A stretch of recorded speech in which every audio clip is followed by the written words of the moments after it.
مجھے یہ بتائیے گا مروت صاحب، آپ کی جماعت کے اندر آپ محسوس کرتے ہیں کہ آپ کو ایک شک کی نظر سے دیکھا گیا؟ جس قسم کے سٹیٹمنٹس کئی دفعہ دیے گئے، کچھ لوگوں نے آپ سے اظہار لا تعلقی کا یا آپ کے سٹیٹمنٹ سے اظہار لا تعلقی کا اظہار کیا اپنے پروگرامز میں. آپ کے سٹیٹمنٹ پہ جب ہم بات کرتے تھے کئی دفعہ کہا جاتا تھا ان کی ذاتی رائے ہے. تو آپ یہ محسوس کرتے ہیں کہ شکوک و شبہات کا ایک ہے ماحول بن چکا؟ شکوک و شبہات نہیں ہے جی، وہ چپکلش تھی رہی ہے. اور میں نے اگر مجھ سے بھی پوچھے گئے انہی باتوں کے حوالے سے، اور میں نے بھی اپنی ایک ایکسپریشن دی ہے. لیکن یہ بدقسمتی ہے کہ ہم آ کے میڈیا پہ یہ چیزیں بتا دیتے ہیں. 4 حضرات نے میرے خلاف میڈیا پہ بات کی، ان کو میں نے جواب دینا بنتا تھا. اور اس کے بعد جو ہے یہ سوشل میڈیا پہ ٹرالنگ شروع ہوئی. بقایا پارٹیاں تو کرتی رہی ہے میری، لیکن ساتھ میں اپنے بھی پڑ گئے. تو وہ جناب علی وجوہات بہت ساری رہی ہوگی. ایک شاہد افریدی کے حوالے سے میں نے ٹویٹ دے دیا. کیا ٹویٹ دیا کہ جناب بہت سارے جو ہیں انہوں نے کہا جی ایک میری اپروچ تھی، غلط تھی. چلے آپ کو نہیں، لیکن یہ ایک وجہ ہو سکتی ہے آپ پارٹی پالیسی کے حوالے سے مخالفت میں بھی بات کرتے پارٹی تھے، پالیسی جیسا کہ سنی اتحاد کونسل سے آپ نے کہا کہ نہیں درست فیصلہ وہ نہیں تھا صحیح. دیکھیے سیاست یہ نہیں ہے کہ سیاست جو ہے وہ پنجگانہ نماز کی طرح میری پوری زندگی پہ حاوی ہوتی ہے. آدمی کی اپنی ایک سوچ ہے. میں وکیل ہوں، میری سوچ ایک لیگل ہو سکتی ہے، میری سوچ جو ہے وہ جوڈیشیس ہو سکتی ہے، میری سوچ ایک آزادانہ اظہار رائے ہو سکتا ہے.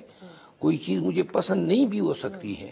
تو اگر میں اپنی اس رائے کا اظہار کرتا ہوں تو اس سے پارٹی کی ڈیویشن کہاں ہو؟ ابھی آپ نے سوال کیا، اب ہمارے پارٹی کے ایک صاحب نے کہا ہے کہ چیف صاحب کو نکال دیں. اب یہ جو میں نے جواب دیا کہ بھئی اگر فل کوٹ ہے تو پھر بیٹھے. اب اس پہ پھر مجھے پتا ہے کہ پھر ٹرالنگ شروع ہوگی کہ پارٹی کا ایک بیانیہ ہے کہ جو پارٹی کی طرف سے اپوائنٹڈ فوکل پرسن یا اسپوکس پرسنز ہیں ایک بات وہ کرتے ہیں، جب اس کو ہم یہاں بحث پہ لے کر آتے ہیں تو کسی دوسری طرف سے ڈینائل آتا ہے. راشد صاحب آپ سمجھتے ہیں کہ چیف جسٹس صاحب سے اس میں نہ بیٹھنے کا اس بینچ میں مطالبہ؟ میں بہت اپریشیٹ کرتا ہوں مروت صاحب کو. جیسے میں نے شروع میں کہا تھا کہ کوئی بھی جو لائر ہے وہ یہ بات نہیں کرے گا کہ اگر آپ فل کورٹ کا مطالبہ کر رہے ہیں تو اس میں یہ جج نہ ہو اور وہ جج نہ ہو. ایک بھی جج اویلیبل جج اگر وہ ہم نہیں بیٹھے گا تو وہ پھر لیگلی فل کورٹ کنسیڈر ہی نہیں ہوگی. کورٹ کی ڈیفینیشن ہی میرے صاحب سے پوچھیں یہی ہے کہ چیف جسٹس یہ ڈکٹیشن پہ تو نہیں ہوگا نا. تو دیکھیں وہ اگر قانون کی بات کر رہے ہیں اور وہ پارٹی پالیسی کے وہ پسند نہیں آ رہی تو ظاہر ہے نہیں. پارٹی پالیسی یہ نہیں ہے. دیکھیں پارٹی نہیں، یہ میں عرض کر دوں پارٹی کا یہ اس طرح مطالبہ نہیں ہو سکتا ہے کہ ایک جج جو ہمیں پسند نہیں ہے اور وہ بھی پارٹی کا. دیکھیے یہ میری رائے تھی، وہ تحفظات چیف صاحب کے حوالے سے میں نے اٹھائے تھے. پارٹی نے تو کل کے کہا تھا کہ ہمیں ان پہ اعتماد ہے.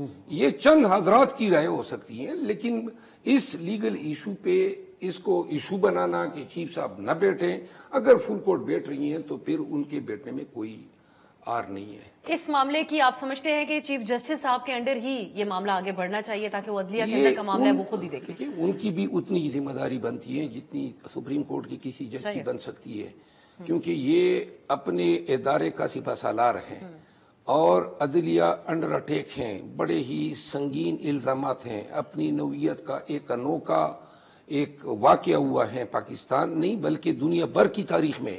کانسٹیٹیوشنل کورٹ کے 6 جج صاحبان لکھ رہے ہیں کہ ہمارے ساتھ یہ ہو رہا ہے وہ ہو رہا ہے، نشاندہی کر رہے ہیں کہ یہ فلاں لوگ کر رہے ہیں، فلاں تاریخ کو یہ ہوا، فلاں تاریخ کو یہ ہوا. یہ کوئی مذاق نہیں ہے اور اس کی تقویت اس کو تائید ملتی ہے 2 سالوں کے حالات و واقعات سے. تو لہٰذا انٹرفیئرنس تو ہوئی ہے.